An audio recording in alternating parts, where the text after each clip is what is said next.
সুপ্রিয় দর্শক, আসসালামু আলাইকুম। সবাইকে স্বাগতম জানাচ্ছি আজকের গুরুত্বপূর্ণ সংবাদে। প্রথমেই জানিয়ে দিচ্ছি সংবাদ শিরোনাম। প্রাথমিকের ১৪,০০০ শিক্ষকের যোগদানের সম্ভাব্য সময় জানালো মন্ত্রণালয়। এদিকে নাসির উদ্দিন পাটোয়ারির পোস্ট, যদি কখনো মারা যায় আমাদের খুনের বিচার যেন হয়।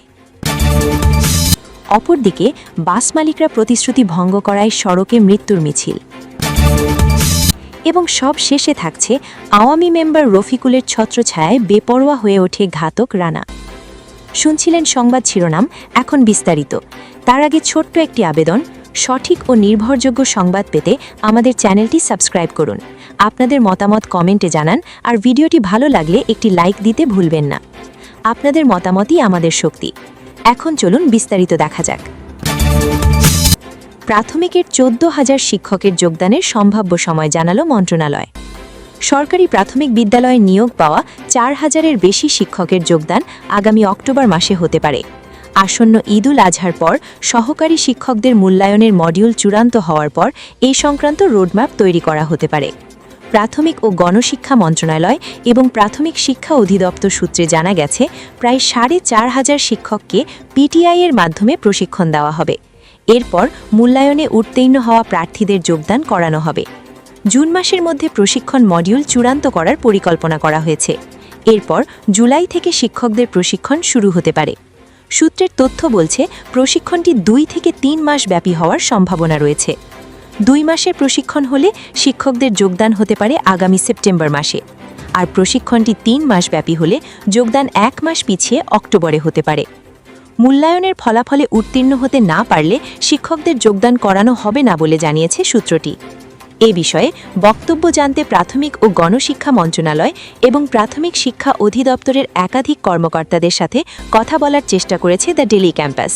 তবে তারা কেউ নাম প্রকাশ না করে কথা বলতে রাজি হননি। নাম অপ্রকাশিত রাখার শর্তে এক কর্মকর্তা বলেন, মডিউল চূড়ান্ত করে প্রশিক্ষণের তারিখ না ঘোষণা করা পর্যন্ত কোনো কিছুই নিশ্চিত না। তবে আশা করছি আগামী অক্টোবর মাসের মধ্যে শিক্ষকদের যোগদানের প্রক্রিয়া সম্পন্ন করা সম্ভব হবে। প্রশিক্ষণ মডিউলের বিষয়ে জানতে জাতীয় প্রাথমিক শিক্ষা একাডেমি মহাপরিচালক ফরিদ আহমদ দ্য ডেইলি ক্যাম্পাসকে বলেন, নতুন শিক্ষকদের প্রশিক্ষণ মডিউল পুরোপুরি প্রস্তুত। ঈদুল আজহার ছুটি শেষে মন্ত্রণালয় সভা ডাকলে আমরা মডিউল জমা দেব। এরপর তারা এটি চূড়ান্ত করবেন। গত ৯ জানুয়ারি দেশের ৬১ জেলায় পার্বত্য ৩ জেলা ছাড়া একযোগে সহকারী শিক্ষক নিয়োগে লিখিত পরীক্ষা এমসিকিউ টাইপ অনুষ্ঠিত হয়। লিখিত পরীক্ষায় উত্তীর্ণ ৬৯,২৬৫ জন প্রার্থীকে মৌখিক পরীক্ষার জন্য নির্বাচিত করা হয়। গত ৮ ফেব্রুয়ারি সরকারি প্রাথমিক বিদ্যালয়ে সহকারী শিক্ষক পদে নিয়োগের চূড়ান্ত ফল প্রকাশ করা হয়। এতে ৪১,৩৪৮ জন প্রার্থীকে নিয়োগের জন্য প্রাথমিকভাবে নির্বাচিত করা হয়। তাতে জেলা ভিত্তিক উত্তীর্ণ প্রার্থীদের তালিকাও প্রকাশ করা হয়। লিখিত ও মৌখিক পরীক্ষায় উত্তীর্ণ হয়ে সব প্রক্রিয়া শেষ করলেও সরকারি প্রাথমিক বিদ্যালয়ের সহকারী শিক্ষক নিয়োগে চূড়ান্ত সুপারিশপ্রাপ্ত শিক্ষকরা এখনও যোগদান করতে পারেননি। এমন পরিস্থিতিতে চরম অনিশ্চয়তায় পড়েছেন ১,৪,৩৮৪ জন সুপারিশপ্রাপ্ত সহকারী শিক্ষক। এ নিয়ে গত এপ্রিলের শেষ দিকে রাজধানীতে আন্দোলনে নামেন তারা। এরপর তাদের প্রশিক্ষণ শেষে নিয়োগ দেওয়া হবে বলে জানান শিক্ষা ও প্রাথমিক শিক্ষা গণশিক্ষামন্ত্রী ড এহসানুল্লাহ মিলন। এদিকে নাসির উদ্দিন পাটোয়ারির পোস্ট, যদি কখনো মারা যায় আমাদের খুনের বিচার যেন হয়। ঝিনাইদহে হামলার ঘটনার ৩ দিন পর সেই পরিস্থিতির বিস্তারিত তুলে ধরেছেন জাতীয় নাগরিক পার্টির মুখ্য সমন্বয়ক নাসির উদ্দিন পাটোয়ারি। তিনি দাবি করেন, জুমার নামাজ শেষে মসজিদ প্রাঙ্গণ থেকে বের হওয়ার পর তার উপর পরিকল্পিত হামলা চালানো হয়। এ সময় তার লক্ষ্যে ডিম নিক্ষেপ, ঘুষি, ধাক্কা, ইট পাটকেল ও হকি স্টিক দিয়ে হামলা করা হয় বলেও অভিযোগ করেন এনসিপির মুখ্য সমন্বয়ক। তিনি আরও বলেন, আমরা যদি কখনো মারা যাই আমাদের খুনের বিচারটা যেন করা হয়, এইটুকুই অনুরোধ। আজ সোমবার সকালে নিজের ভেরিফাইড ফেসবুকে ফিরে আসা মৃত্যুর মুখ থেকে শিরোনামে দেওয়া এক দীর্ঘ পোস্টে তিনি এই অনুরোধ করেন। পোস্টে নাসির উদ্দিন পাটোয়ারি লেখেন, ঝিনাইদহে প্রয়াত ইসলামী চিন্তাবিদ ড আবদুল্লাহ জাহাঙ্গীরের কবর জিয়ারত এবং আসসুন্নাহ ট্রাস্ট পরিদর্শনের উদ্দেশ্যে তিনি সেখানে গিয়েছিলেন। যানজট ও সড়কের দুরবস্থার কারণে নির্ধারিত সময়ের কিছু পরে ঝিনাইদহে পৌঁছে কোর্ট জামে মসজিদে জুমার নামাজ আদায় করেন। তিনি জানান, নামাজ শেষে মুসল্লিদের সঙ্গে কুশল বিনিময় ও ছবি তোলার পর হোটেলের উদ্দেশ্যে রওনা হওয়ার সময় মসজিদ প্রাঙ্গণে ইসলামী বিশ্ববিদ্যালয় ছাত্রদলের সাবেক আহ্বায়ক তাকে হুমকি দিতে শুরু করেন। তিনি বিষয়টি উপেক্ষা করে সামনে এগিয়ে গেলেও কিছুক্ষণ পর পরিস্থিতি উত্তপ্ত হয়ে ওঠে। তিনি লেখেন, এরপর হঠাৎ করে চোখে অন্ধকার দেখতে শুরু করি। পাশ থেকে জানানো হয় আমার চোখে ডিম মারা হয়েছে।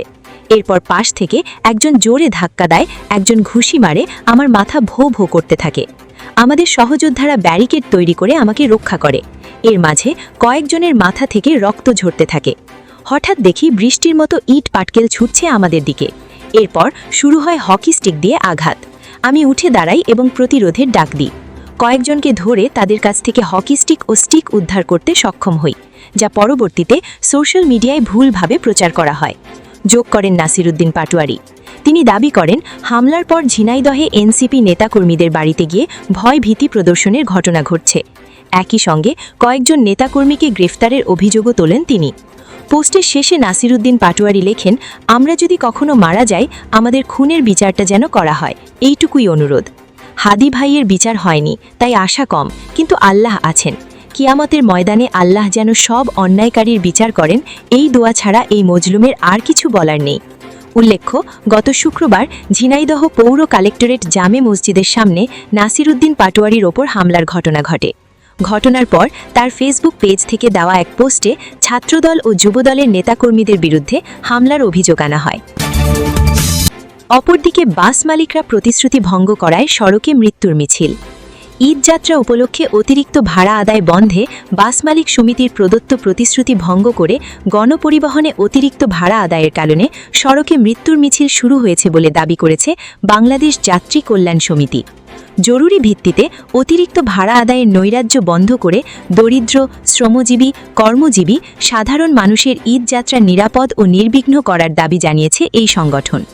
সোমবার দেশের গণমাধ্যমে পাঠানো বার্তায় বাংলাদেশ যাত্রী কল্যাণ সমিতি বাংলাদেশ সড়ক পরিবহন মালিক সমিতি কর্তৃক তাদের বিভিন্ন জেলা শাখা ও ইউনিট শাখার বিভিন্ন বাসে ঈদুল আজহায় অতিরিক্ত ভাড়া আদায় না করার প্রতিশ্রুতি ভঙ্গের অভিযোগ আনে। গণমাধ্যমে পাঠানো বার্তায় যাত্রী কল্যাণ সমিতি জানায়, অতিরিক্ত ভাড়া আদায়ের সামর্থ্য না থাকায় চট্টগ্রাম থেকে স্বল্প ভাড়ায় রড বোঝাই ট্রাকে করে শ্রমজীবী মানুষ সুদূর নওগাঁয় যাওয়ার পথে টাঙ্গাইলের যমুনা সেতুর পূর্ব প্রান্তে ট্রাক উল্টে 15 জন নিহত ও 10 জন আহত হয়। নরসিংদীর ঘোড়াশালে ট্রেনের ছাদে বজ্রপাতে 2 জনের মৃত্যু হয়েছে। এই সংগঠন জানায়, প্রতি বছর ঈদ যাত্রায় অতিরিক্ত ভাড়া আদায়ের সামর্থ্য না থাকা খেটে খাওয়া কর্মজীবী, শ্রমজীবী, দিনমজুর, নির্মাণ শ্রমিক সহ অপ্রাতিষ্ঠানিক খাতের লাখো লাখো মানুষ ট্রেনের ছাদে, বাসের ছাদে, খোলা ট্রাকে, পণ্য বোঝাই ট্রাকের উপর কম ভাড়ায় যাতায়াতে বাধ্য হচ্ছে। যাদের ঘাম শ্রমে আমাদের অর্থনীতি মজবুত হয়, তাদের বছরে 2টি ঈদে নিরাপদ ও নির্বিঘ্ন যাত্রা নিশ্চিতে রাষ্ট্র বারবার ব্যর্থ হচ্ছে বলে অভিযোগ করে এই সংগঠন। অনতিবিলম্বে ঈদ যাত্রায় অতিরিক্ত ভাড়া আদায়ের নৈরাজ্য বন্ধ করে বাস মালিক সমিতির প্রতিশ্রুতি রক্ষা করা, সরকারের কঠোর নির্দেশনা মান্য করার জন্য সংশ্লিষ্টদের প্রতি অনুরোধ জানান মোজাম্মেল হক চৌধুরী। এবারের ঈদ যাত্রায় সড়ক, রেল ও নৌপথে অতিরিক্ত যাত্রী বোঝাই হওয়া থেকে বিরত থাকা, নিজের ও নিজের পরিবারের সদস্যদের জীবন ঝুঁকিতে ফেলে বাসের ছাদে, পণ্য বোঝাই ট্রাকের ছাদে, খোলা ট্রাকে, ট্রেনের ছাদে ভ্রমণ থেকে বিরত থাকার জন্য দেশের যাত্রী সাধারণের প্রতি অনুরোধ জানায় বাংলাদেশ যাত্রী অধিকার সুরক্ষায় নিয়োজিত এই সংগঠন। এবং সব শেষে থাকছে, আওয়ামী মেম্বার রফিকুলের ছত্রছায়ায় বেপরোয়া হয়ে ওঠে ঘাতক রানা। খুদে সহপাঠীর অবুঝ চোখের পানি আর স্বজনদের বুক ফাটা আর্তনাদে চিরবিদায় নিয়েছে রাজধানীর পল্লবীর পপুলার মডেল স্কুলের 2য় শ্রেণীর শিক্ষার্থী রামিসা আক্তার।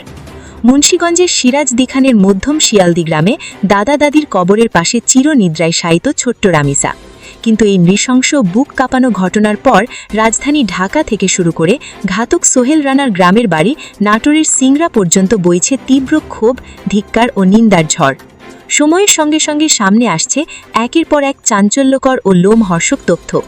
অনুসন্ধানে বের এসেছে, স্থানীয় আওয়ামী লীগের প্রভাবশালী মেম্বার রফিকুলের ছত্রছায়ায় এলাকায় বেপরোয়া হয়ে উঠেছিল এই রানা। এক পর্যায়ে গ্রামে টিকতে না পেরে ঢাকায় এসে আশ্রয় নিলেও তার অপরাধের মাত্রা কমেনি, বরং দিন দিন সে আরও হিংস্র পিশাচের রূপ নিয়েছিল। জানা গেছে, নাটোরের সিংড়ার মহেশচন্দ্রপুর দক্ষিণ পাড়ার বাসিন্দা জাকির আলীর ৩ সন্তানের মধ্যে বড় ছেলে ঘাতক সোহেল রানা, ৩৪ বছর। এলাকায় সে সাইকেল ও রিকশা মেকানিকের কাজ করত। স্থানীয়দের মতে এটিই ছিল তার আসল অপরাধ ঢাকার খোলস মাত্র। তার মূল নেশা ছিল চুরি, মাদক ও অনলাইন জুয়া। এলাকায় সে আওয়ামী লীগের স্থানীয় প্রভাবশালী ইউপি সদস্য রফিকুলের ঘনিষ্ঠ অনুসারী হিসাবে পরিচিত। মেম্বার রফিকুলের অন্ধ রাজনৈতিক আশ্রয় ও প্রশ্রয় আর আশকারা রানাকে বেপরোয়া করে তোলে। অনলাইন জুয়া ও মাদকের টাকা জোগাড় করতে গিয়ে সে এলাকায় একের পর এক চুরির ঘটনা ঘটায়। এক পর্যায়ে প্রায় ৮ থেকে ১০ লাখ টাকার বিপুল ঋণের বোঝা মাথায় চাপে তার।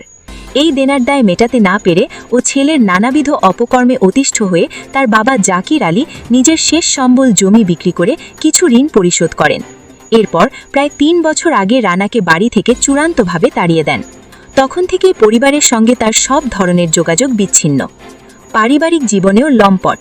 পারিবারিক জীবনেও চরম বিকৃতির পরিচয় দিয়েছে এই ঘাতক। প্রথম বিয়ে করার পর তার সংসারে এক সহ সন্তানের জন্ম হয়। ওই সংসার চলাকালীনই ছোট ভাইয়ের স্ত্রীর সঙ্গে লম্পট রানা পরকীয়া সম্পর্কে জড়ায়। এই চরম নৈতিক স্খলন ও পারিবারিক কেলেঙ্কারির জেরে প্রথম স্ত্রী ৮ মাসের দুগ্ধপোষ্য শিশুকে তার কাছে রেখে তালাক দিয়ে চলে যেতে বাধ্য হন। সংসার ভেঙে যাওয়ার পর রানা সিংড়ার বাসুয়া এলাকায় দ্বিতীয় বিয়ে করে। একের পর এক ডেরা বদল। ঢাকায় এসে পল্লবীর বিহারি ক্যাম্প ও সংলগ্ন এলাকায় আশ্রয় নেয় সে। বিহারি ক্যাম্পের এক বাসায় স্ত্রীসহ সাবলেট নিয়েছিল সে, কিন্তু সারাক্ষণ ইয়াবা সেবনের কারণে বাড়ির মালিকের স্ত্রী তীব্র আপত্তি তোলেন। মাত্র ২ মাসের মাথায় তাকে ওই বাসা থেকে ঘাড় ধাক্কা দিয়ে বের করে দেওয়া হয়। পরে পরিচিত কয়েকজনের তদবিরে পল্লবীর একটি ভবনের নিচের গ্যারেজে মেকানিক হিসেবে কাজ শুরু করে সে। ওই ভবনের কেয়ারটেকার মনির জানান, পরিচিতদের কথায় ওকে গ্যারেজে কাজ দিয়েছিলাম, কিন্তু ১৫ দিনে ওর হাবভাব খুব একটা ভালো মনে হয়নি। নিয়মিত কাজে ফাঁকি দিত, একদিন আসে তো ৩ দিন হাওয়া। পরে খোঁজ নিয়ে ওর ভয়াবহ মাদক সেবনের কথা জানতে পেরে গ্যারেজ থেকে না করে দিই। তবে গ্যারেজের কাজ হারালেও ভবনেরই একটি ফ্ল্যাটে ভাড়াটিয়া মাসুদের কাছ থেকে একটি কক্ষ সাবলেট নেয় রানা স্বপ্না দম্পতি। সেখানেই ঘটে মর্মান্তিক ও পৈশাচিক ঘটনা। এদিকে ফেসবুক ও অন্যান্য মাধ্যমে খবর রটেছিল সিংড়ায় রানার গ্রামের বাড়ি ভাঙচুর করা হয়েছে, তবে এ তথ্যের কোনো সত্যতা মেলেনি। স্থানীয় ইউপি মেম্বার মোহাম্মদ আফতাব আলী বলেন, রামিসার হত্যাকারী রানার গ্রামের বাড়িতে কোনো ভাঙচুরের ঘটনা ঘটেনি। তার বৃদ্ধ বাবা ও পরিবারের অন্য সদস্যদের বিরুদ্ধে এলাকাবাসীর কোনো অভিযোগ নেই, কারণ তারা ৩ বছর আগেই এই কুলাঙ্গারকে ত্যায্য পুত্র করেছেন। রানা যখন গ্রামে ছিল তখন সে আওয়ামী লীগের রফিকুল মেম্বারের ছায়াতলে থেকে জুয়া ও চুরির নানা অপকর্মে লিপ্ত ছিল। জনপ্রতিনিধি হিসেবে আমি এই পৈশাচিক হত্যাকাণ্ডের জন্য দ্রুততম সময়ে রানার ফাঁসি দাবি করছি। বিচারের অপেক্ষায় দেশবাসী। বর্তমানে ঘাতক সোহেল রানা এবং তার সহযোগী হিসেবে স্ত্রী স্বপ্না ঢাকা কেন্দ্রীয় কারাগারে বন্দী রয়েছে। এখন টেকনাফ থেকে তেঁতুলিয়া সারা দেশের মানুষের চোখ আগামী সপ্তাহের পুলিশি চার্জশিট এবং আদালতের দিকে। দেশের আপামর সাধারণ মানুষের একটাই দাবি, কোনো ধরনের রাজনৈতিক বা আইনি ফাঁকফোকর ছাড়াই যেন এই নরপিশাচের দ্রুততম সময়ে ফাঁসির রায় কার্যকর করা হয়, যাতে আর কোনো বাবার বুক এভাবে খালি না হয়।